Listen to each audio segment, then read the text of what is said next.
con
Good morning and a warm welcome to one and all.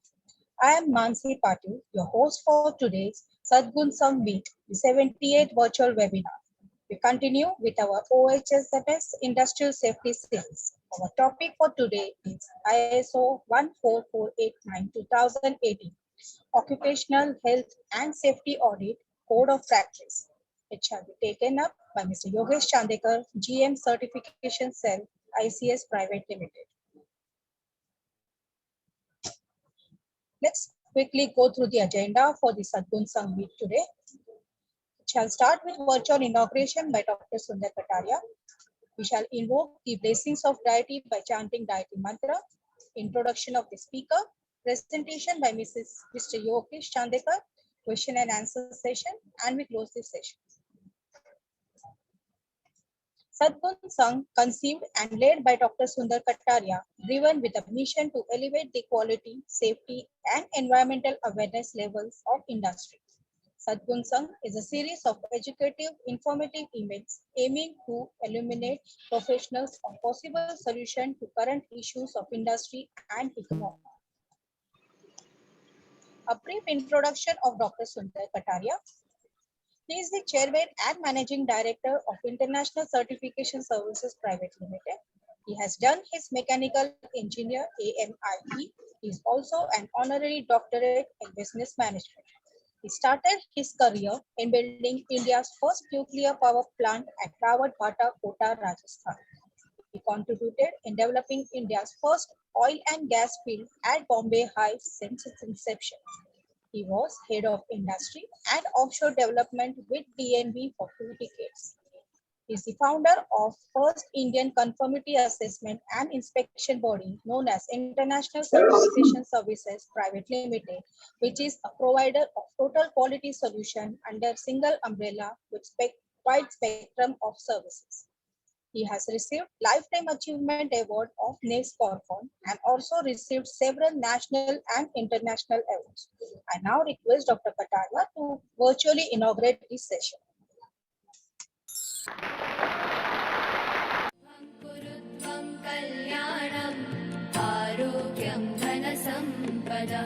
Shubham kurutvam kalyanam arogyam dhana sampadah Shatru buddhi vinashaya Deepajyotir namostute Deepajyotir namostute Shubham kurutvam kalyanam arogyam dhana sampadah Shubham kurutvam kalyanam arogyam dhana sampadah.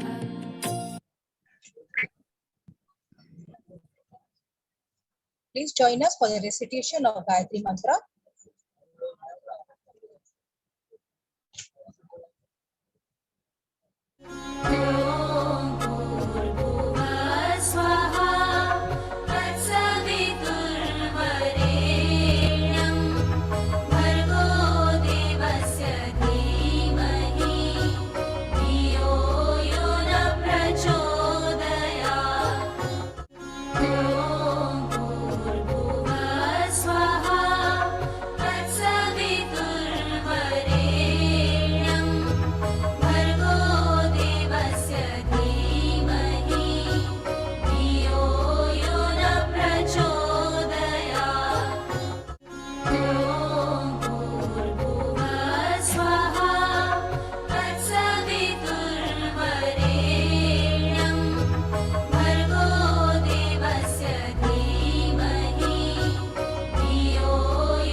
A brief introduction of our keynote speaker, Mr. Yogesh Chandekar.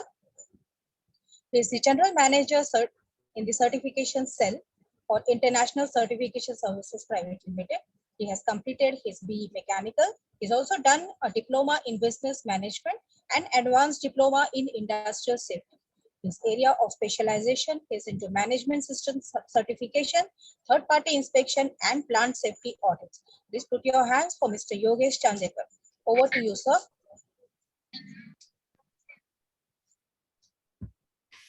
Thank you, madam.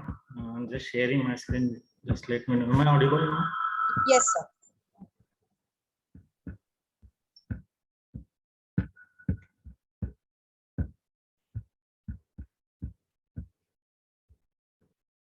Yes, now it's visible. Yes, sir, it is visible. Good morning, everyone. And once again, this session is dedicated for the occupational health and safety. So today we are covering the IS 14489 latest version of 2018, which is the code of practices on occupational safety and health. So this is we have started the occupational health and safety series, and around 8 sessions are over. So now today we will see the IS 14489, what are the requirements, what are covered under it. Basically, it is Indian standard which provides the guidelines or the code of practices for conducting the safety audit for the organizations who are under the Factories Act, but with having these special processes like the hazardous processes, or they are storing the hazardous chemicals beyond the specified limit. So basically this standard is used to conduct the safety audit of the organizations, and it provides the methodology, then the checkpoints, the areas to be covered under it, and the elements and the detailed checklist. So with this, the organization can definitely, all aspects of the occupational health and safety are covered under this, whatever the checklist or checkpoints are given under this. And it provides the guideline for the evaluating the effectiveness of health and safety program, verifying the availability and implementation of OHSMS. So first, let me very clearly tell you that this is different than the OHSMS certification. The OHSMS certification is done against the criteria, that is the ISO 45001:2018 standard, and the compliance to the requirements. Those are also verified during the audit, so that the compliance level, or whether the organization is satisfactorily complying those requirements, are verified based on the evidences gathered during the audit, and a certificate is issued to that.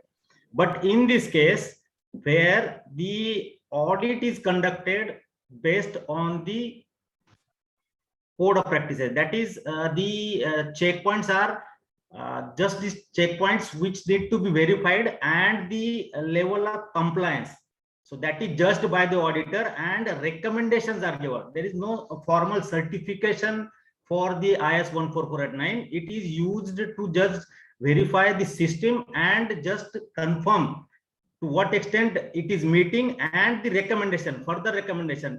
That means it is entirely depend upon the competency of the auditor. For OHSMS, we have the competency as the lead auditor of the lead auditor course, as well as the observation audits for conducting the OHSMS audits. But here, the criteria is entirely depend upon the qualification, that is the auditor should be qualified for conducting these audits as per the Factories Act requirement, and the experience that matters, because if you see the checklist, we will see later on, but when we see the checkpoints, so there is no set code of practices. That means something the best the industry follow, or something best that should be It is just again what is observed during the audit, and recommendations are provided by the auditor. So it is just an evaluation of the effectiveness of system and providing the recommendations. Then it also focuses on the general occupational health safety with various industries, including major accident hazard industries. So some legal requirements are associated with this. The organizations which are under the manufacture, storage and import of hazardous chemicals, or the controlling major accident hazards rules. So those are under organizations which fall under the these which for having the hazardous processes or storing the hazardous chemicals beyond their limit. So for them, there is a requirement to conduct the periodic audits based on this IS 14489, and it also used as a guideline to demonstrate to what extent we are meeting the requirements ISO 45001. So those who are exposed or who are auditors or auditee for the OHSMS standard, they will also come to know that most of the questions are also related to the requirements of ISO 45001, but this is not the certification audit.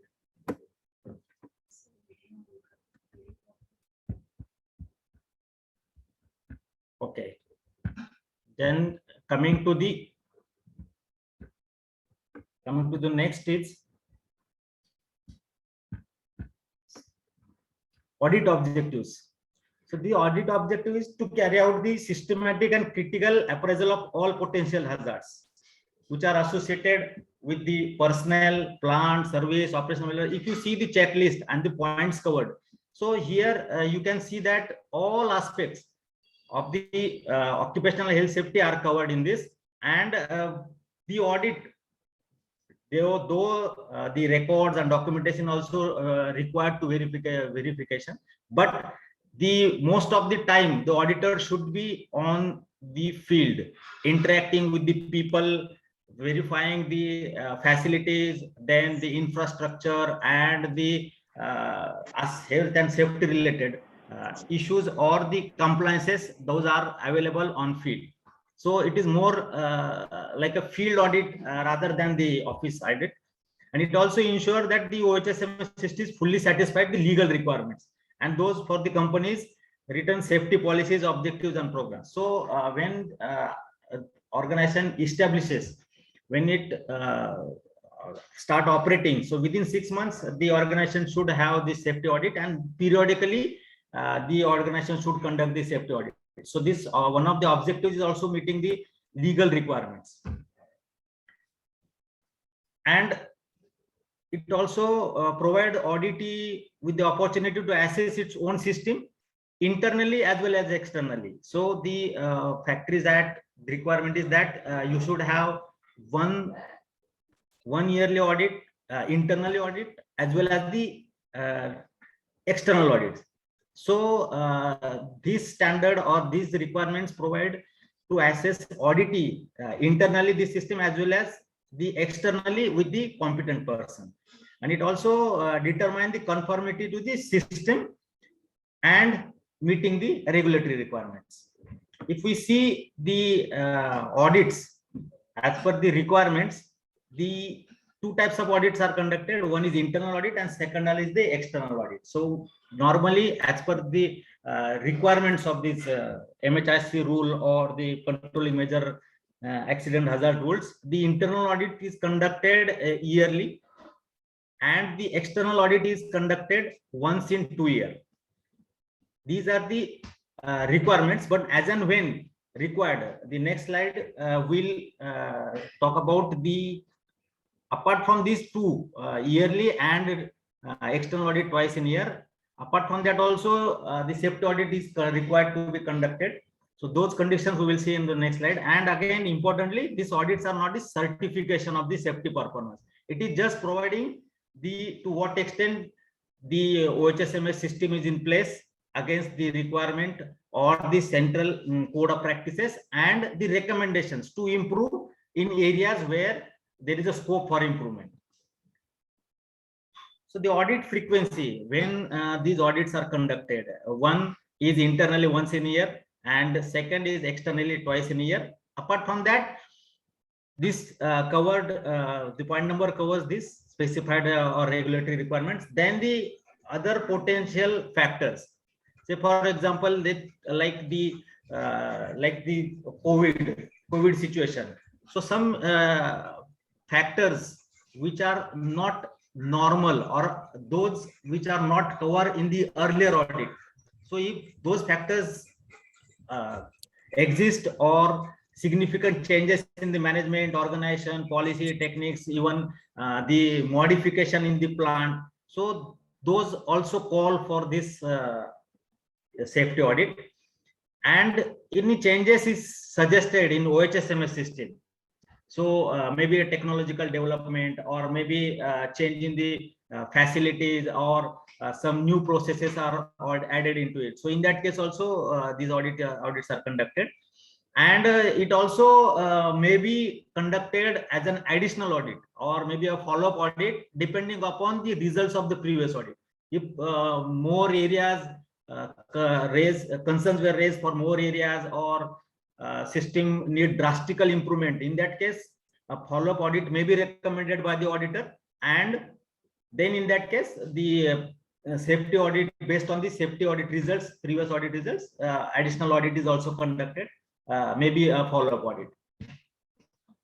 Now this audit is conducted, you can, if we see these, this is exactly the way we follow for the OHSMS audit or any management system audit. It is initiating with the OHSMS audit, the audit scope, frequency, and the preliminary review of this. So the procedure will talk about the audit frequency, when the audit will be conducted. Accordingly, the audits are initiated internally as well as externally. Internally, you will have the competent person within your department, and the conflict of interest should also be ensured. And for the external, the competent person, the persons who are competent. Now here in this case, the auditors, those are selected for this.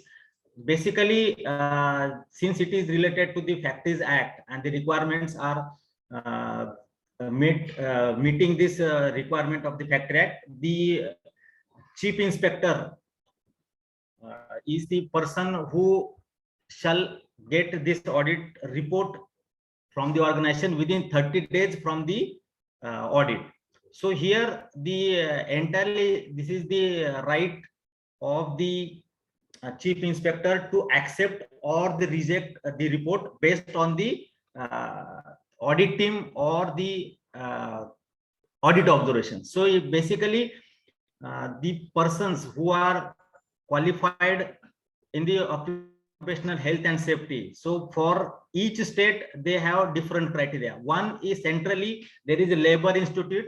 So anyone who is past the diploma course in or industrial health and safety from the labor institute, so they are eligible for conducting audits all over India. But some state, they also run the courses, the advanced diploma in industrial safety, and those state specific courses are run. And the purpose is that in last session we saw that the rules are based, are made by the states, and the certain rule, the requirements under same rule may be vary from state to state. So therefore the chief inspector, factory inspector, they prefer to have the audit done by the advanced diploma in industrial safety person who has done his advanced diploma in safety, and from the state where the organization.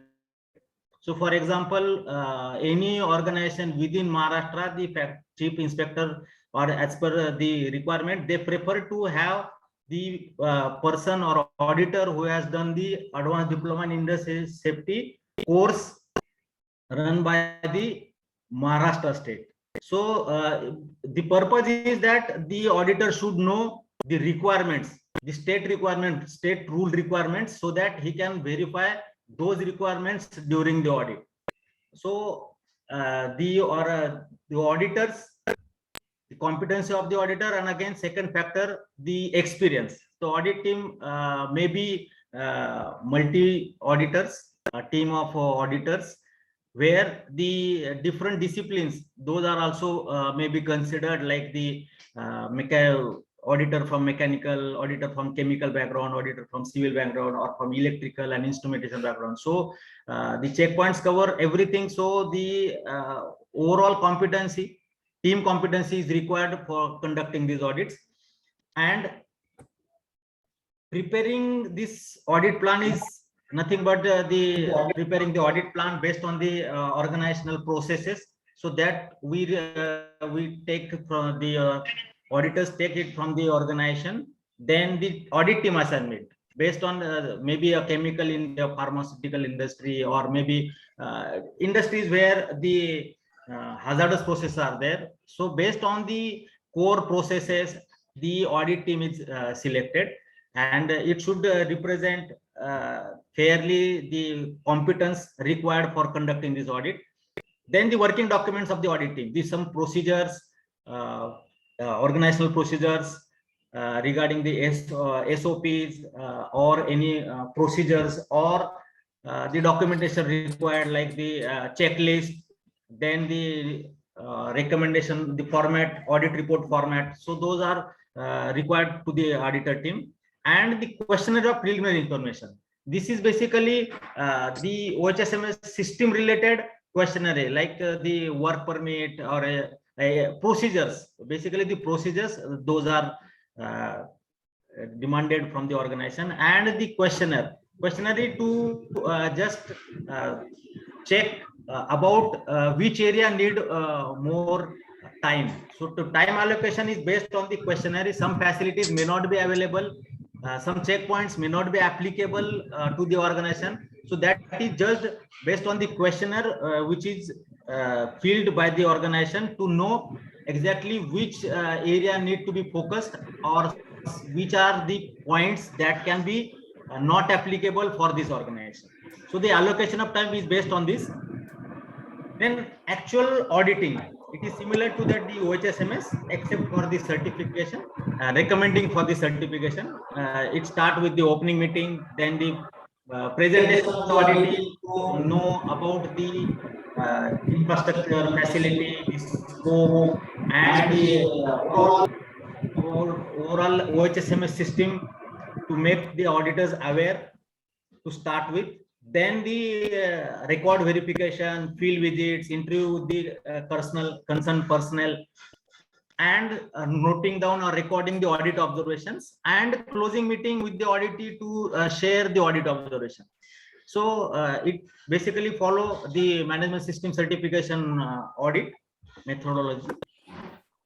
Then the documentation is basically covering the audit report preparation, the content, report content. There are certain requirements are also given for the report content. Then the report distribution and the record retention. So after the closing meeting, the audit observations are shared with the auditee, basically in the form of the recommendation, and formal report is prepared and it is circulated to the organization. Then after taking the corrective actions against the recommendation wherever required, or whenever the organization feel free, or immediately those can be attended, or they can also have the action plan to comply those requirements. And they also need to submit that report to the chief factory inspector, and they also need to maintain the records, the audit report records, as well as the actions taken and the verification of the effectiveness of those actions. So those records are also required. This is the format or the report should contain. It should have the executive summary, the purpose of the audit, objective of the audit, then which areas are covered, and the important or major recommendation should be covered in the executive summary. Then the introduction of the organization, then the scope of the audit, objectives, overview of the site and plant description. Then about the names of audit team members, audit representatives, audit dates, the audit methodology, document, reference documents, then the observations, as well as the good practice. So here, the good practices, the positive findings are also reported, and the non-conformities or observations, those are reported in the form of recommendation. So there is no the clause number or nothing is there against point. If you feel some deficiency that this need to be improved, then he gives the recommendation. And it is again, as explained earlier, it is audit team judgment to the extent of audit is compliance to the applicable OHS system and related documentation. It is not the evaluation of the system against this ISO standard or any other standard. It is just the team judgment to what extent they are meeting their objectives for complying to this OHSMS system and recommendations for the improvement. And then after, once the audit report is submitted to the organization, the auditee responsible for determining and initiating corrective actions are identified for internally the management representative or the person who was representing the organization. So he received the audit report, and then after he just verify the recommendations, and he allocate or he identify the auditee responsible within the organization to initiate the corrective actions. Then those recommendations are communicated to the appropriate personnel within the organization. So it is again depend upon the recommendation and the persons responsible for initiating those corrective actions. Then the action plan is prepared for what type of actions are required, and again the time limits when it will be complied. Then again, this is again the auditor's choice to reason for the non-feasible to implement some of the recommendations or no action required, because some of the recommendations are like that this is going on, the like periodic maintenance is going on, it need to be continued, or the periodic maintenance should be conducted. So these are the recommendations are ongoing basis. So there is no action required, but it is the recommendation given by the auditor that you should focus this should not be missed. So those recommendations, those are not required, actions are not required. Then actually monitoring the compliance, to what extent they are complied, the corrective actions, and assessing the implementation status, and follow-up of the follow-up audit in case the recommendations are of serious nature and the organization wishes to have a follow-up audit. Then also the one of the actions is to get the audit done again after implementing whatever the deficiencies observed, and whether those are effectively implemented. For that, the additional audit may be conducted.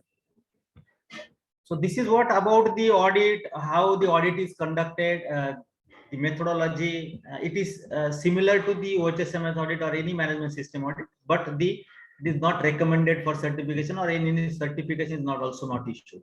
Now coming to the base of this IS standard, that is the elements of OHSMS system to be audited and the checklist for that.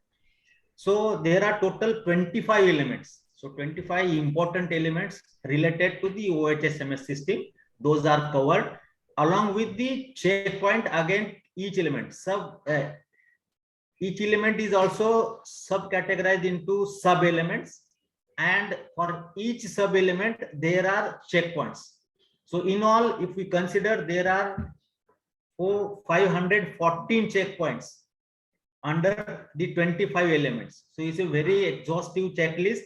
Some of the checkpoints may not be applicable for each and every industry, but more or if it is not applicable, the justification is required why this is not applicable. Since the chemical industry, or where the hazardous processes or the hazardous chemicals storage beyond limit, those organizations there. So basically almost all points are applicable, but still if any point is not applicable, justification is required. And so it is within this short time, it is very difficult to cover all 25 elements or all checkpoints, but still I have listed down few of the important which normally are not verified during the OHSMS audit. Though most of the checkpoints are based on the OHSMS standard or that we verify during actual audit, OHSMS audit, but some of the checkpoints which are not verified in detail. So those points are covered. Apart from that, I will also tell you about what exactly is verified in brief. What exactly is need to be verified, or what should be the checkpoints, or what are the checkpoints to verify those. So it starts with, first is the OHSMS management, and it is talk about the occupational health and safety policy. So the policy statement, who has approved it, the approval date, revision, display, making aware the policy, making aware to the all concerned employees. And apart from that, one checkpoint is, does the policy find a place in the annual report? So the auditor actually need to see the annual report and the policy. It is basically the annual report should have the policy. And again, the policy communication, in what way the organization is communicating its OHSS policy to the industry or to the general person. So it may be by the displaying on website, or communicating in the brochures and like that. So this basically the OHS policy and related observations. The second is the OHS organizational setup. The other checkpoints with the management, those are common that we verify in the OHSMS system. Second is the OHS organizational setup. So here the first is the safety department. Since this is a mandatory requirement from the Factories Act, the safety department or the organization should have the safety department, and these are the questions that need to be verified. Like, does the factory have a safety department, and what is the strength of safety department? So ideally there should be a safety department, and the safety department should have adequate number of personnel depending upon the organization size, shape, the number of personnel working there, and whether the strength and qualification of the safety officers are as per the statutes. So safety officer, there is a qualification requirement against given in the Factories Act. The qualification of the safety officers need to be verified. Then the frequency of retraining of those personnel who are in the safety department. The safety department should also cover the fire services, fire station, that also can be considered in the safety department. Then what additional duties the safety officer, whether they are dedicated safety officer or they are given a more additional day-to-day operational responsibilities also, that also need to be verified. Ideally the safety officer his duties should be for the safety only, not in the other operational areas, day-to-day operations. And what is the power of safety officers? So that also need to be verified. If for any unsafe condition or unsafe act, if it is reported, or whether he observe any such condition or such act during his plant tour, then what are the powers given to the safety officer? So that also need to be verified. And it again depending upon or the requirements here can be the Factories Act requirements, but it all depend upon the organization to have the strength and the qualification or the duties, responsibilities, as well as the power given to the safety officers and the persons working in the safety department.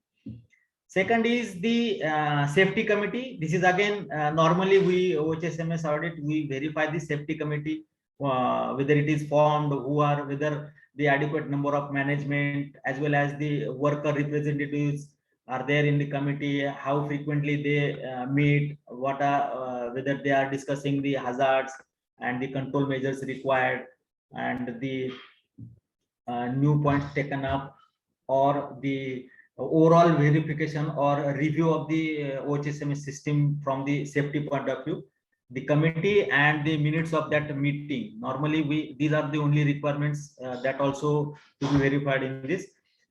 The third one is the safety budget. This is very important and crucial. What is the annual safety budget? So the auditor should have given access to see the budget allocated for safety. So this annual budget may be for the ongoing like PPE, there's a fixed budget, or maybe some modification or some advance or some automation for the safety, or some advanced technology to be adopted in the process from the safety point of view. So what budget, annual budget is there, and how much percent of this budget to the total turnover of the company? So ideally, globally, it expects around 2 to 5% should be spent on the the budget should be 2 to 5% of the annual turnover of the company. And how much budget is being utilized till date? For annually, this such some budget is allocated, and the auditor should see whether on the day of audit, to what is the how much budget is utilized and for what this budget is utilized. And based on the auditor's experience, they will also comment on the safety budget is adequate, and what is the basis of safety budget. So it may be depending upon the observations in the safety audits for which the organization needs some modification, some infrastructure is required, or some ongoing where the PP, the cost is also there. So the basis of that safety budget is also need to be verified. Then the pattern of expenditure for last 5 years, vice versa the turnover, whether the turnover is increasing and simultaneously the budget is also increasing, and what is the pattern of expenditure. So though the organization have budget, whether it is utilized for safety only, so that expenditure and that pattern also need to be verified. And again, the recommendations for that, and what are the approved sanctions for the hierarchy for the sanctioning of this expenditure, the power or authorities for the safety officer, and the different stages of hierarchy of the management. What is the approval limits, sanction limits, and does the budget get reflected in the annual report? So that annual report is also verified for budget, what budget was allocated and what expenditure against that budget. So that is again covered under the budget. Then the third is the safety manual. We know that the organization will have the safety manual, safety procedures, the SOPs. So these, whether those are there, whether they are adequately controlled, their review mechanism, their approval mechanism, whether those are available to the concerned personnel. So these are covered, those checkpoints are covered in the safety manual. The fourth element is the standard operating procedure, SOP. This is again a separately covered under the checklist. And apart from this controlling and availability of these SOPs, approval, these 2 points are very important. That is whether the concerned section and safety department prepared SOP jointly. That means the involvement of the department. So this is also very important, because the personnel or the officers who are actually in that department, they know better what the safety operating procedure should be than a safety personnel from the safety department. Of course, safety department will add value, but basically that SOP should be proposed or proposed by the concerned section, and it is finalized jointly by the with the help of safety department. And have the workers been informed of the consequence of the failure to the observing or to following these SOPs. So this is again very important. Obviously the workers will be asked for this, whether what are the SOPs, and if you won't follow that SOP, what are the consequences, whether they are known, made known, whether they are aware of it, and if not, then the recommendation will come to make them aware, because the personnel who are in the system, they should be made aware about their responsibilities as well as the consequence if they don't follow the system or the SOPs. The fifth one is the plant modification procedures. So here basically here talks about the verification of the plant modification. So in a particular audit, this may not, some checkpoints may not be applicable, because if the organization in the last year or since last audit, if no modification is done, then actual modification related checkpoints may be not applicable. But what are the provisions that definitely can be audited or verified during the audit? Like what is the system of effecting any change in the existing plant or equipment or process? Then whether the P&ID diagrams, audit related diagrams are updated. If process related or any equipment related modification, whether the P&I diagrams are modified or other related diagrams, documents are modified or not, updated or not, and whether the hazard assessment is done before implementing the modification. So the difference is hazard identification prior to the modification, then actual modification, and after the modification, whether the hazard assessment is done or not. So these are the some of the checkpoints may be not applicable in this case if the plant is not modified in since last audit. 6 is the work permit system. We know or we normally verify this. This is again as per the Factories Act. These two are mandatory. The work permit is mandatory for these two activities: control measures for the work at height and work in confined space. So these are the two activities where the work permit system is mandatory as per the Factories Act. Other you can have that hot work, cold work.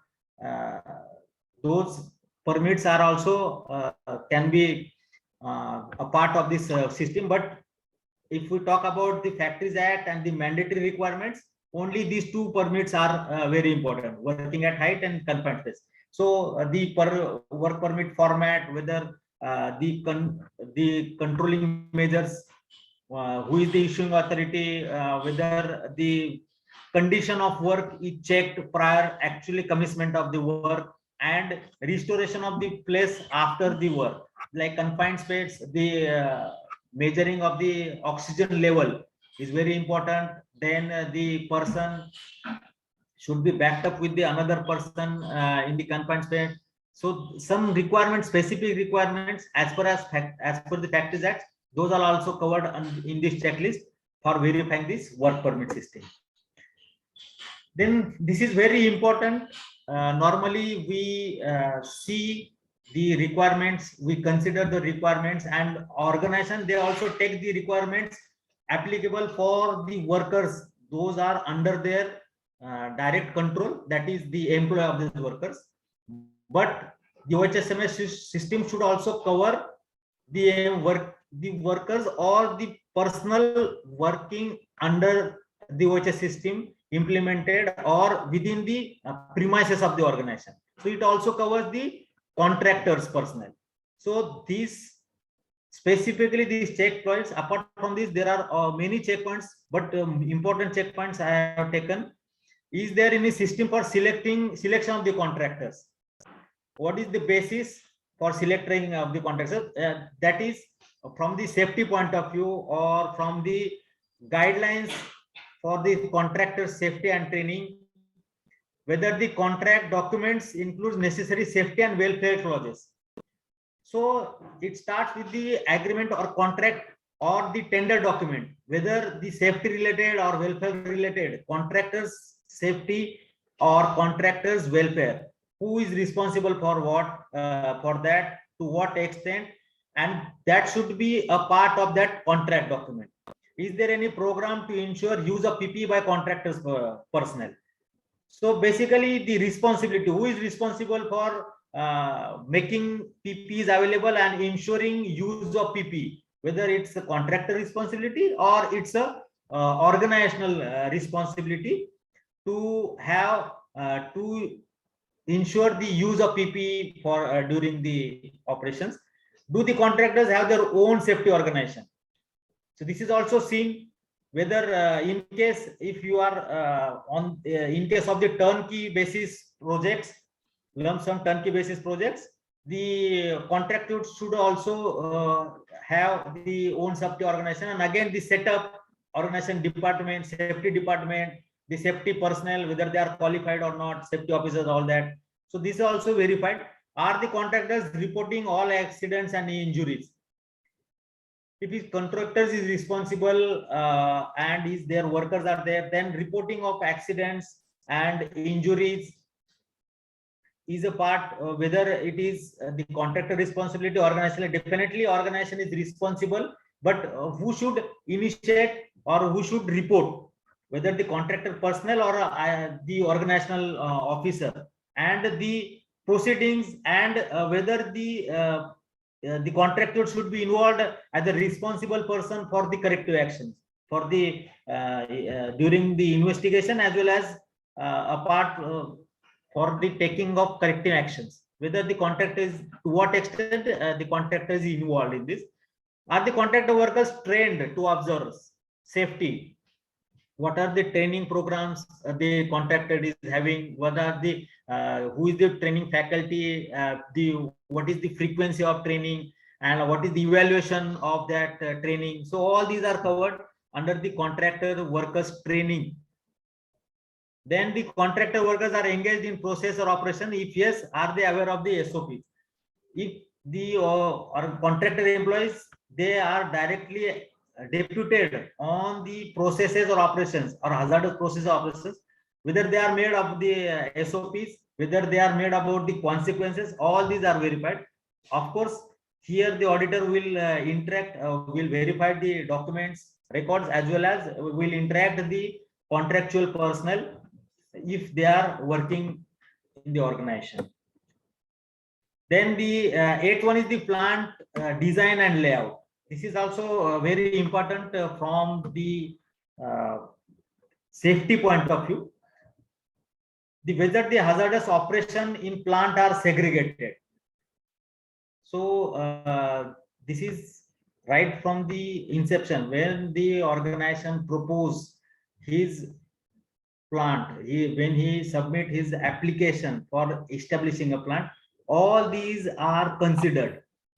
The occupier, he has to prepare the report, or he has to give the detailed information about the plant in his application. Here definitely in the documentation, in that application, these requirements are there, and the occupier should comply or should agree to this, and he should mention that yes, these all will be followed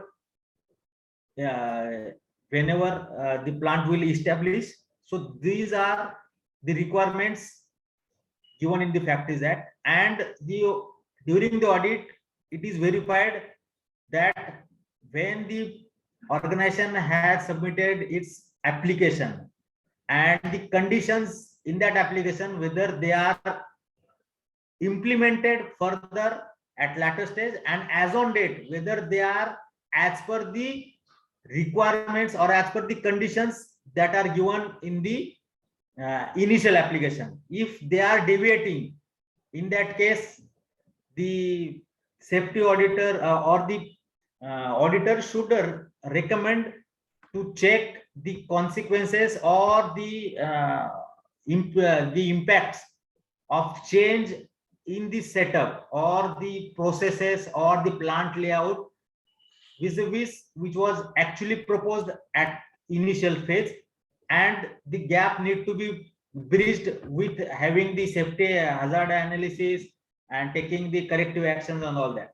So the hazardous operations, whether they are segregated, whether the health and safety aspects are considered during the design, all equipments provided with adequate space for working and maintenance. This is again the plant design and layout. So working around the machinery, there is definitely the original equipment manufacturer recommend certain space around that equipment or machinery, so that space is given or not for free movement. For maintenance purpose, this is also required. Then the storage tanks, the clearance between the storage sites. Of course, it depends upon the what kind of products are being stored, the compatibility of that product, and the statutory requirements for the storage conditions. Those also verified, and whether the plant layout has taken care of the movement of the firefighting in case of fire. So what are the locations or areas where the fire can take place, and what are the measures to mitigate that fire or to extinguish that fire, whether any movement of the firefighting equipments are required, whether space is given for that or not, whether fixed fighting system is in place, or the fire tenders are also required in areas where the fire, depending upon the size of fire. So all these are considered in the plant design and layout initially, but during the audit it is verified whether whatever proposed, that is actually implemented or any deviation to it, and the whatever the current is there after modification also, whether that is adequate or not. Then the next is the medical management of the accidents. Here basically the checkpoints are related to the whether the first aid boxes are available, where those are available, whether they are nearer to the accident or incident prone areas, how they are replenished, what is the mechanism for verifying whether the expired medicines are not available, if the organization having the occupational health center, then the staff, whether the doctors, the availability of their doctors, whether the ambulance is available, if not, then how the medical treatment is provided to the workers. So, and the medical management, what is the preparation for the accidents, whether the stretcher is available, ambulance, the first aid, whether the first aid trainers are available. So it is the checkpoints are related to the medical emergencies or medical accidents, accident related management. Then the next is the management of emergencies. So management of emergencies basically whether the organization have a different organizational organogram for the emergencies apart from their operational or normal organizational chart, and what are the emergencies identified, what are the national emergencies or man-made emergencies identified by the organization, what are the action plans to for these emergencies, what are the preparations or preparedness for this, and how actually those are communicated, those are controlled and restored after the emergency. So all the checkpoints are covered in the management of emergencies. In OHSMS there is a call for the emergency preparedness and response. It is similar to that way. Then 11th is the employee selection and placement. So more emphasis is given here upon the for the safety point of view, like apart from the selection, the competency, the matrix, the skill matrix required for each operation or the particular post within the organization. Apart from that, few questions like whether the norms are available for selection of different category of workers, whether the pre-employment medical health examination. So this is very important. So normally we check, normally the organization have practice for the those new joinees, they have the medical examination, but here specifically pre-employment medical examination, whether considering the area of operation, where if the person is deployed at in particular hazardous area or in the hazardous process, then this pre-employment medical examination is very important. So this is conducted or not, whether the records are available or not, and whether there is a procedure for evaluating the safety awareness and record of the employees during the promotions. So whether for the promotions, whether the safety awareness or his past history regarding the safety is also considered for their promotions or not, that is also verified in this. Then second is the safety culture. So here a few important checkpoints are there, like the attitude of the managers. So the checkpoints like do the managers follow the plant safety rules all the time, whether they are violating that, they should set example to the subordinates, but whether they are themselves are not following the rules or they are violating the rules. So that are not to be verified. Whether their attitude towards safety review and audits. What is the response of management? In case of safety violation, what are the powers given to the concerned personnel and what are their responses? So that also need to be verified. Then the safety related decision in consultation with the workers. So basically the safety committee, certain organizations, big organizations, they also have their departmental safety committee. So in that case, the managers, they also need to be consult their workers within their areas for improvement or safety related decisions. And what is the attitude of the manager towards non-use of personal protective? Some violation regarding use of PPE. So what is the attitude of manager? Whether they are taking it seriously, what kind of actions they take, or they take it lightly, or they continue, they allow to continue the same. So all these are verified. Obviously, of course, this is the auditor experience is very important. Interaction, certain questions to the managers or to the employees definitely will have answers to these questions, but these are very tricky questions.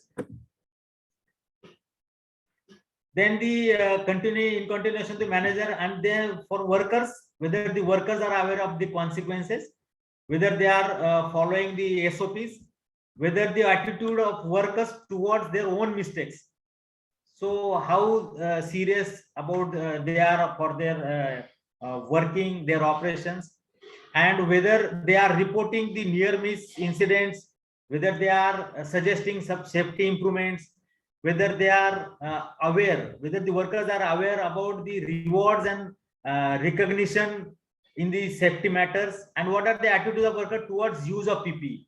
So similar to the managers, same set of questions are also for the workers under the safety culture.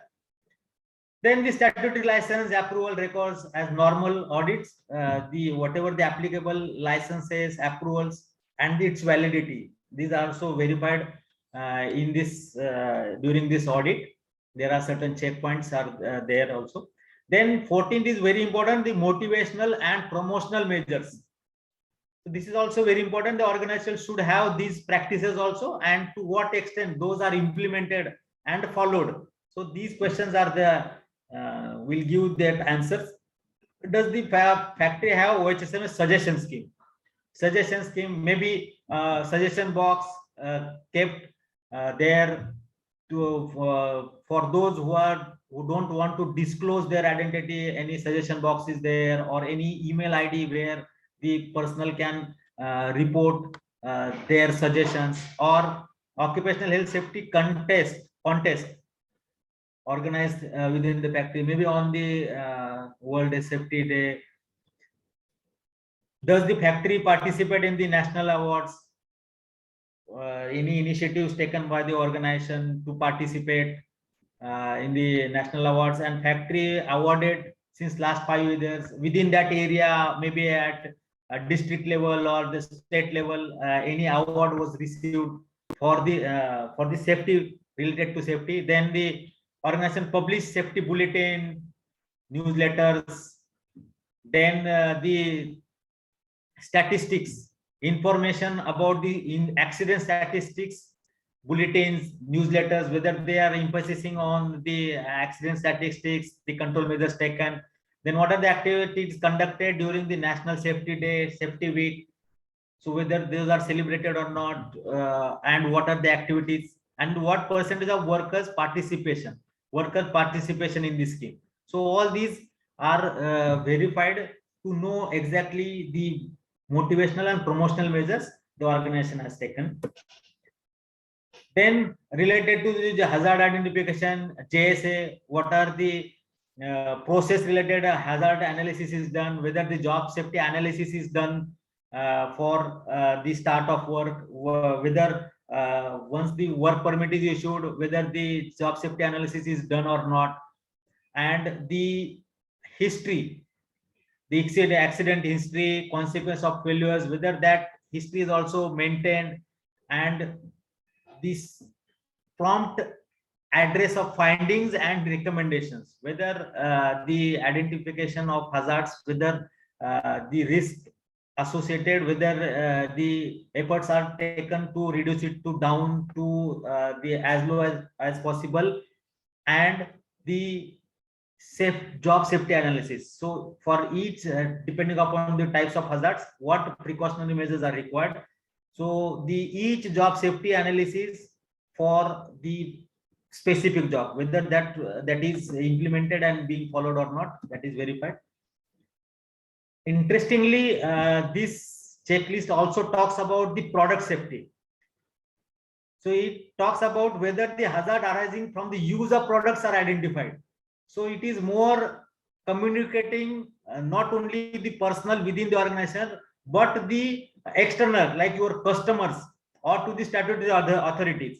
So the checkpoints talk about the hazards. What are the, whether those hazards are identified, whether the material safety data did, if the company is manufacturing certain chemical, so whether the MSDS for that particular product is available, whether that is in line with the requirement, and whether it is being provided along with the product to the end user. So that is also seen. Then whether all the products are labeled with specific conditions, whether the chemical is corrosive, toxic, what are the their characteristics, whether they are labeled as per the industry practice, and packed appropriately, whether the safety instructions are given along with the products, and the policy for recalling of the products. So these checklist is also covering the products and the product safety and related checkpoints. Few of the checkpoints are there. There are many more related to the product safety. Then the safety training, as usual, normally we verify in the audit. We will not talk much on that. Then the change management. This is also very important from the safety, occupational health and safety point of view. Change management and how the change is happening. Whether there is a written procedure for managing the changes related to the process, related to the products, new product is added, changes in the technology, something is newly added, equipment, procedures, or any facilities. So how these changes are managed, who are the authorized personnel, who is the person who is actually identifying the consequences to the existing system with against these proposed changes, and what will be the consequences, what should be the corrective measures, and the authorization for the change in management, whether after ensuring the corrective actions in the existing OHSM system because of this change in management, and whether the employees also involved in the process. Something is changing, whether the employees are made aware that this is going to change, because of that these will be the consequences, and the training of those employees who will be affected because of that change, whether they are company owned employees or the contractual employees, whether they are trained before actually the change startup of the process, whether they are trained properly or not. This is also seen in the management of change. Then the integrity programs for the equipments, where like the pressure vessels, storage tanks, pipe, like the thickness measurement is one of the way of measuring the integrity. Then the relief devices, their system, vent systems, emergency shutdown systems. So integrity. Some automation is also there. If automation is there, whether the logic works for tripping or actually activating certain equipments or certain activating the firefighting system or not. So this integrity is basically checked. Then the inspection and testing related to this process equipment, whether periodic equipment verification by the competent person is being done, hydro testing, the thickness testing, and other related testing is also done, and whether the records are also available for this testing, and any deficiencies observed, whether they corrected immediately or they are continue with the same or not, and any redundancy is also proposed and actually available, that also seen in the mechanical integrity. Then the physical hazards, housekeeping plays very important role. General questions covered under the housekeeping. Then machining and general areas. These are the specific requirements of the Factories Act. So those are covered. Like the moving parts are guarded. Then the emergency shutdown buttons for machine. ESD is there or not, whether it is clearly labeled and it is acting whenever required. Then the operators are aware about the moving parts, whether and they are not using the loose clothes, and the whatever the openings, they are properly covered, maybe at shaft floor or maybe on the top where the object can fall from height. So those are adequately covered or fenced and secured properly, not to have any incident.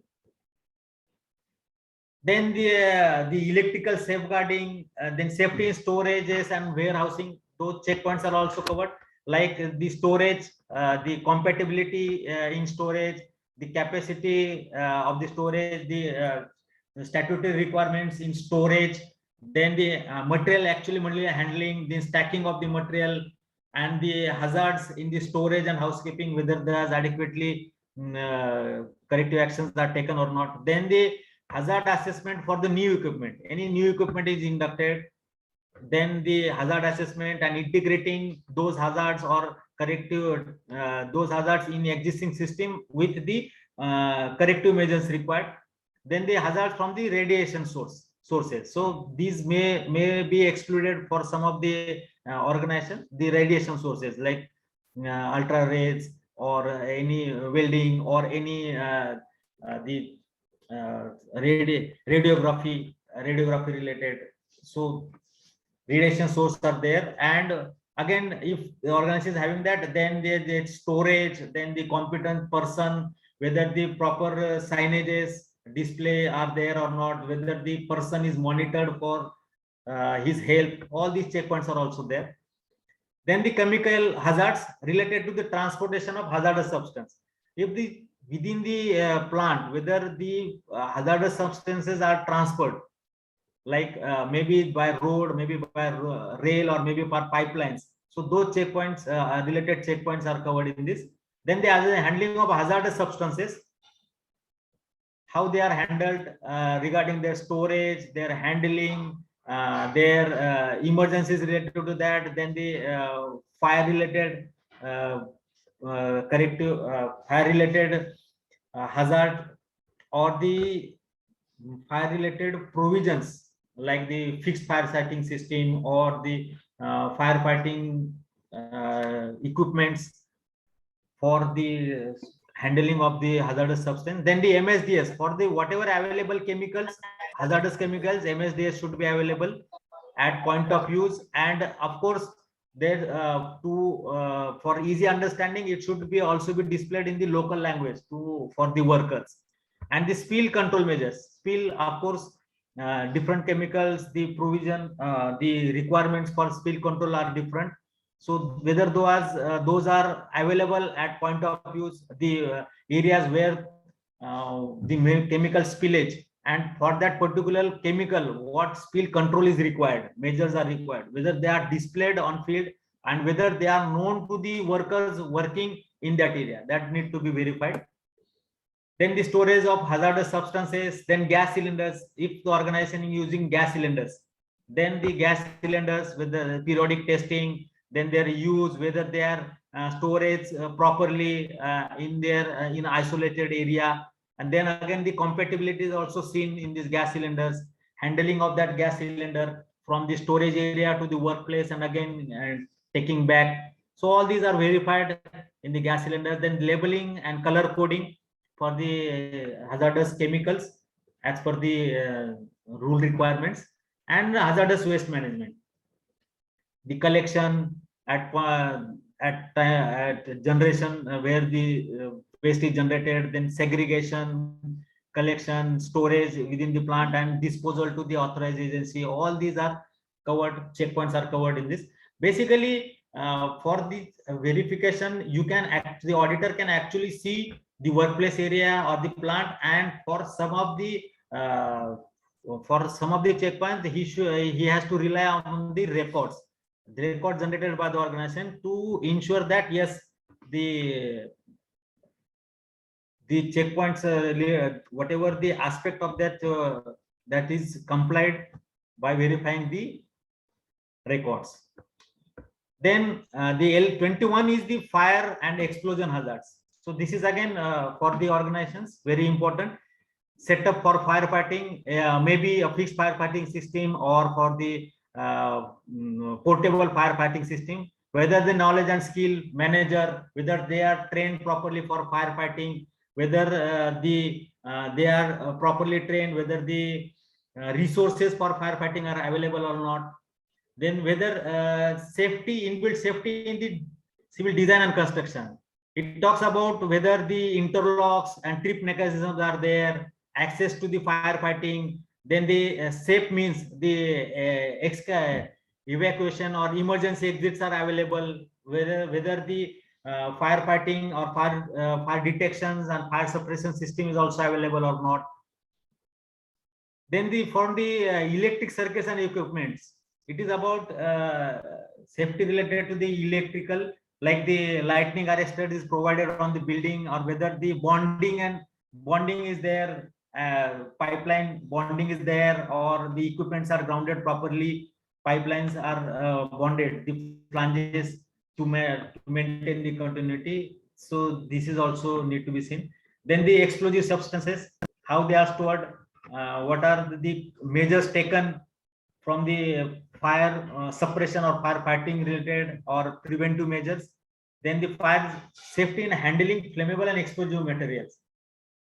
And then fire detection, fire alarm system, the detectors, different detectors, heat detectors, flame detectors, and their indication in the control room. Then the activation, auto activation of the firefighting system and alarm system. All these need to be verified for this. We will have a different session on this. That's why we are I'm skipping those. We will have a different session on the on fire itself. So we will talk more on that in detail in those sessions. So I'm just moving fast because of the time. Then the active and passive fire protection system, the barriers, dampers, whether the fire fighting system, fire water tanks, firefighting pumps, the fire water network, then the monitors, hydrants. So all these sprinkler system, deluge valve system, all these are in place whenever as per the requirement for to avoid the fire or to mitigate the fire emergencies. Like fixed fire extinguishing system, portable fire extinguishing systems. Then very important is the verification of the firefighting equipment, facilities, periodical verification, testing, inspection, and the fire drill. That is the mock drills to verify the whether they are working properly, and to ensure the response from the personnel involved in the firefighting. Then the firefighting training, then the pressure release system, all these. So then the next we talk about the industrial hygiene and occupational health. So here in last session where we talk about the important from the Factories Act, few of the important rules related to the ventilation. So all this ventilation, noise. So ventilation, adequate ventilation is there or not, whether the assessment is done or not, and whether the PP is provided to the workers, that is in the fume, that is the mask or something like that is provided for the areas where the workers are exposed to dust and fumes. Then the illumination, whether the illumination survey is done, whether the lux level is appropriate as per the operational areas. Then the workers are subject to the periodic optometry test, their eyesight testing, and any emergency lighting in the first aid center in case of any failure in the power at night, the emergency light. Then related to noise study, what is the noise level, whether the workers are periodically checked for their, whether they are using ear muffs and plugs, all these verified. In this, then the vibrations, again, the what level vibrations, what are the protective measures, whether they are monitored properly, periodically or not, and records availability, all that. Then heat stress and cold stress, whether the evaluation of heat stress, where the heat stress or cold stress, where those areas are identified or not, whether the resources are available, like the drinking water, like heat stress, the drinking water, then the line glosses, then insulated boots, whether they are provided to the workers, and whether the workers are made aware what are the symptoms of heat cramp, the related to heat stress, what are the symptoms of heat stroke or heat cramps, or whether they are made aware of that, and if they have the symptoms, they should immediately stop the work and get help from the occupational health center or from the external hospital. Then about the workplace monitoring, like the air monitoring, the ambient air monitoring, and the other workplace related monitoring. Then the first aid facilities, whether they are available in-house, in detail checklist is there, or from, if it is also outside, the tie up with the external hospital, then checkpoints are also there. Then the periodic examination workers, whether they are what is the frequency, and depending upon the area where they work, whether the tests are conducted, appropriate tests are conducted depending upon the actually the area of work, and again comparing it with the pre-medical pre-employment examination. So this is very important, why this pre-employment medical examination is required, because that is the base, and then after whatever the test results are compared with that, whether any adverse effect is observed for that worker or not. So that is checked with that. Then the personal protective equipments, who is responsible, how they are made available, how they are checked periodically, inspected periodically, how they are replaced, all these checkpoints are there. Then the occupational diseases, whether the medicinal practitioner, the checking is done with the civil surgeon, for where the occupational diseases are there identified within the organization, whether it is communicated, informed to the chief inspector of factories based on the results of the medical checkup. That is also seen. Then the accident incident, whether reporting procedure available, investigation, to what extent they extinguish, what is the team constitution, whether the workers are involved in the investigation, whether the contractors are involved in the investigation, then the investigation, analysis of accidents, then the reporting, then the recommendation and follow for implementing of the corrective actions for that reporting, whether that procedure available and whether it is followed or not, verifying few incidents reported that can be verified. Then the emergency preparedness, like the specific emergencies, site specific emergencies, whether they are identified, then whether the emergency response team is identified, whether the duties and responsibilities of key personnel are identified and made are made aware, those personnel their duties and responsibilities. Then the scenarios, what could be the scenarios, emergency scenarios, whether the response plan is available or not, then how the emergency is declared, initially that emergency is there, and then termination of the emergency. One of the ways the siren, then the siren codes, and then the audibility of that siren or the public address system, so that need to be verified. Then the resources, communication facilities during the emergency, and the medical care during the emergency. So the emergency plan, verification of that plan during the conducting the mock drills, then the training to the personnel, then the public awareness program to the nearby area, the nearby industry or the general public, how the emergencies or the consequences or the do's and don'ts in case of emergencies are communicated to them, and whether the organization has mutual aid members, what is the whether the agreement is there, whether how frequently they meet, what kind of exchange of firefighting, what are the conditions for providing or assisting with the firefighting or the personnel.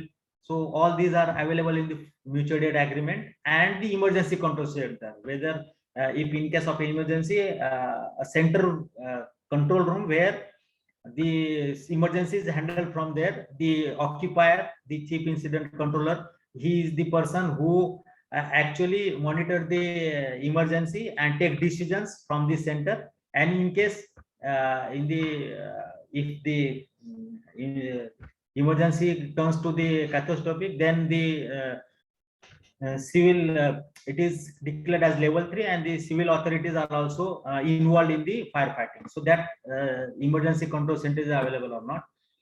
And the last one is the safety inspection. So whether the safety within the organization, periodic safety inspection is done related to the hazardous area, whether the deficiencies reported, the records are available of the safety inspection, whether the deficiencies are reported, whether the deficiencies are the actions are taken against that. Then the composition of the team, methodology, audit team composition, inspection, and the methodology of the inspection, and compliance to the recommendations against that report. So all these 25 elements with 514 checklist is very exhaustive. The time depend upon the size of organization. It may range from the 3 days to maybe 5 days, depending upon the auditor team members and the organizational size. But here the recommendations from the auditors definitely would add value to the existing system, and the recommendations are not at all mandatory. So the organization can always have the justification or alternate arrangement, or have action plan against those recommendations, periodic action plan, again depending upon the risk assessment. If certain recommendation is there and need immediate attention, that should be attended immediately. So that need to be, and a compliance status along with this audit report need to be submitted to the chief factory inspector within 30 days from the date of audit. So it is very important to get the audit observations, compiling and taking actions and submitting the report to this. Obviously, the comments from the chief inspector is also authorized to comment on the audit report if he feels that certain area is not properly or adequately audited. So he may recommend to have further in-depth audit on that particular section or particular element. So he is also authorized to have it, and the organization will definitely follow his instructions. So this is what the about the IS 14489, the checklist, and this is normally followed by all the organization. It is also recommended those who are not having the fall under this rules where it is mandatory, the other organization, they can also have one-time assessment with the checklist. This is very exhaustive, and you can internally yourself can check the your OHSMS system, though you have the OHSMS certification. So it gives in-depth detailed verification of your OHS system. You can have it internally also, and this is a very good tool to assess your effectiveness of system with this checklist. So with this, I conclude this session with a very short time. I tried to complete the checkpoints or the important checkpoints, and of course, few of the points are already covered, and some of the points we will have.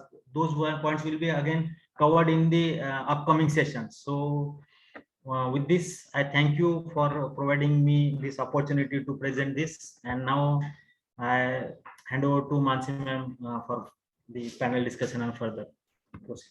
Thank you, ma'am. Thank you, Yogeshri. The participants can unmute or put your questions in the chat box. You can unmute and ask the questions. The session is open for question and answers.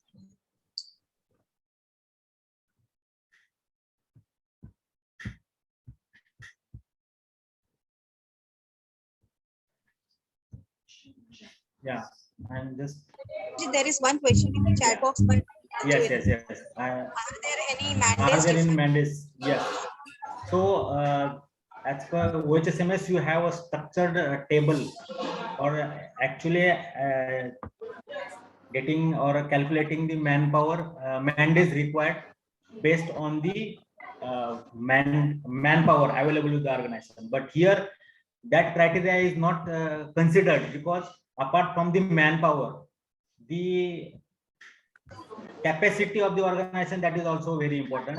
The plant area, the processes, hazardous processes, that is also very important. And again, the audit, the expectation or the objective of that audit. If the audit is only for the follow-up audit, then in that case the mandates are restricted to verify those only those recommendations. And if it is a follow-up audit or recommended by the chief inspector, then also it would be for that particular elements. And as a overall, the time taken based on the questionnaire, what kind of facilities, infrastructure, processes, based on that the audit mandates are identified. But it should not be definitely too short or too many days, because this is also one of the important factor that will affect on your observations. So the chief inspector may comment on the adequacy of the time given for that audit. So it is the team leader or who will decide the audit time. There is no actually the calculation or the thumb rule or any guideline given for the mandates for this particular audit.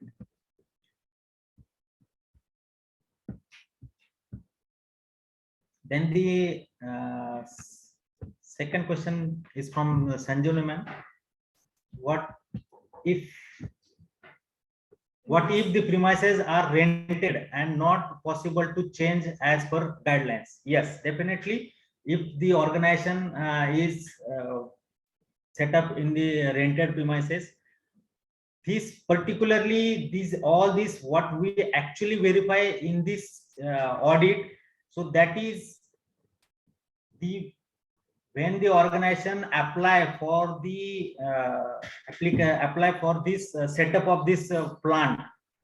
So all these checkpoints are covered in that, and if any deficiencies observed, so that is highlighted at that stage only. In case of modification only, this point may be applicable. Of course, if anything is not possible to change, or the auditor, that will be decided by the organization, but the auditor definitely put his recommendation based on his experience and the actual verification on site, whether if something is not possible, not meeting the requirements, or something need to be improved upon, he will have his observation recommendation. But it is the organization to decide, and in case if they are not possible to change, they have to find out the risk, what is the risk involved, and the corrective measures. And of course, this report will be seen by the factory inspector.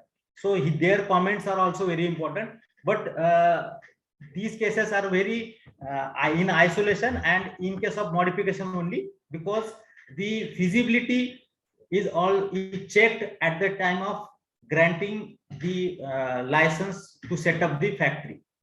So this is possible, but maybe in case of the modification or change in the plant layout, or for the further modification because of the technological development, in that case only it is possible. But definitely it is highlighted in the report, and the organization should see how critical it is and recommend take action, or he may have his justification to the factory inspector, and the chief inspector will decide in that case what the organization should have as a corrective measure. Then the next question is, there any requirement in formation of the safety officer, occupational health safety ambulance? Formation of the safety officer. Yes, safety officer, he is a designated safety officer. Most organizations, based on the experience, they nominate the employee as safety officer, but it is not a good practice. Actually, the safety officer should have the qualification. He should have completed his advanced diploma in industrial safety. So he is the eligible person to work as a safety officer. And based on the experience, that is not recommended and that is also not accepted. Earlier, the institutes were not there. Very few colleges were there, but now they are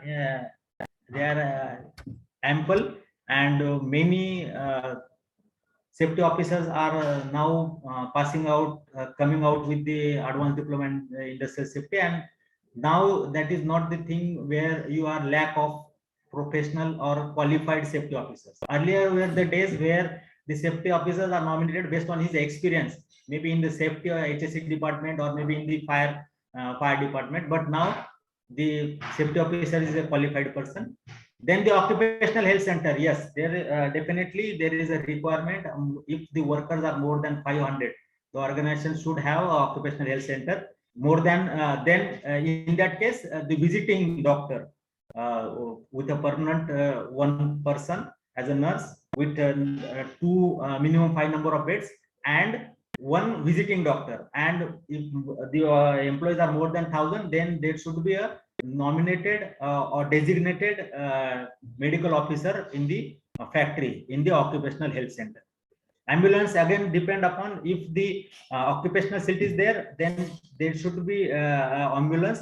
But if the occupational health is center is not required, then the ambulance is not at all required. They can have the on-call basis arrangement with the nearby hospital or the ambulance, and they may opt for having the ambulance, but it is not mandatory or requirement from the factory acts point of view for the ambulance or occupational health and safety.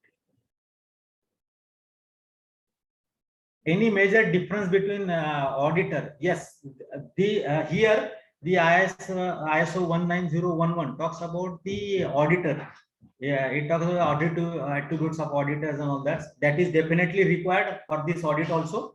But the person who is done advanced diploma in industrial safety and is not an management system auditor, he can be a team member. In fact, there is no requirement that the auditor should have the competency or should have passed the lead auditor course or internal auditor course for the management system or any course for ISO 19011. There is no requirement. The auditors, without having the actually training on ISO 1 as per ISO 19011, he can be an auditor. But the condition is he should have the advanced diploma in industrial safety. So that is the only condition, and that again depends upon the auditor experience and his auditing skills. But that is not actually mandatory in case of the as far as these audits are concerned. Internally also they can have this audit internal department, and the person carrying internal audits, he may not also need not be an internal auditor for the management system or any having the course for lead auditor.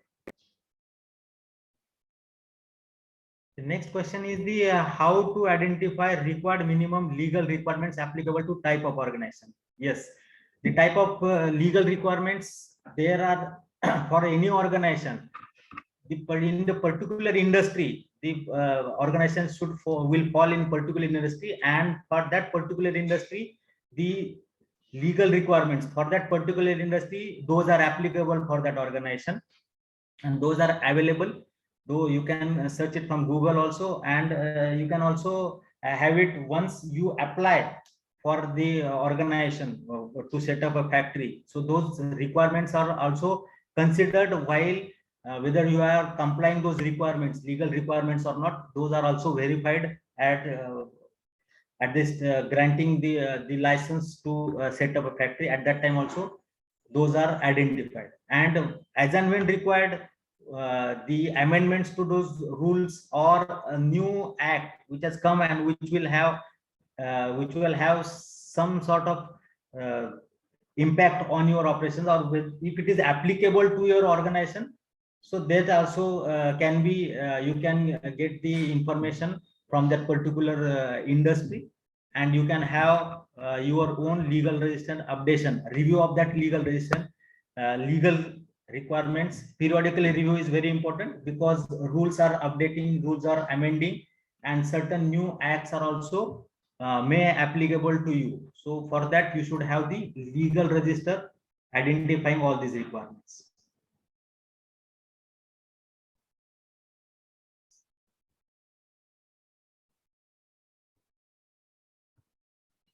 If further any questions, you can unmute and talk, or you can write it in chat box.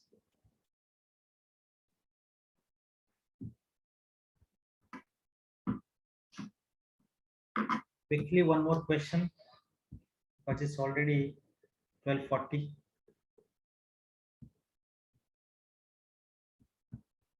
Any quick questions?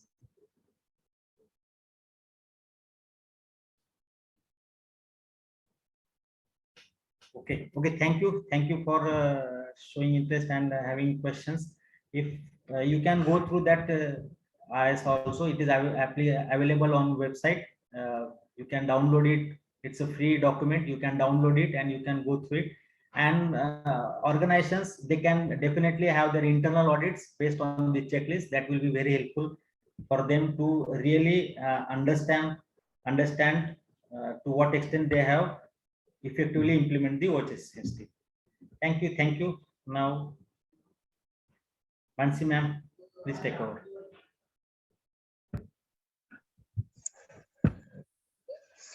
I take this opportunity to thank Mr. Yogesh Chandekar for taking out his time from the busy schedule and enlightening us with his knowledge. On behalf of Sadgun Sangh team, I would also like to express my gratitude to all the esteemed delegates of the webinar for their presence and contribution to the webinar for make it a great success. Our next session on 21st May for the Sadgun Sangh, the 79th virtual webinar shall be on motor vehicle rules. It shall be taken up by Mr. Manish Puranik, Regional Manager West of ICS Private Limited. Paryavartan 2022. Paryavartan is an annual virtual exhibition and conference organized by ICS in association with SJKF Foundation. This year, we are going to celebrate Paryavartan from 2nd to 4th June. Here is our banner of Paryavartan with the theme One Earth Only. During Paryavartan, we will have eminent environmentalists from various industries sharing their views and knowledge about sustainable environment. So do join us during the Paryavartan. We shall be sharing the links of the virtual webinar soon. ICS is pleased to provide you all its research and development. We have published books on integrated management system covering QMS, EMS, and OSHAs, excellence in education management, ISO made easy in Gujarati, Marathi, Telugu, and Hindi. You can contact Ms. Sushma Kindarkar on the given number for reading any of these books. Feedback is an utmost important for us to improve day by day. Please register on our website www.sadgunsang.org and please give your feedback. You can get the past and the current seminars and webinars and about the next webinars list on the website. Thank you for being the part of Sadgun Sangh on ISO 14489-2018. We officially close this session. Wish you all a very happy weekend.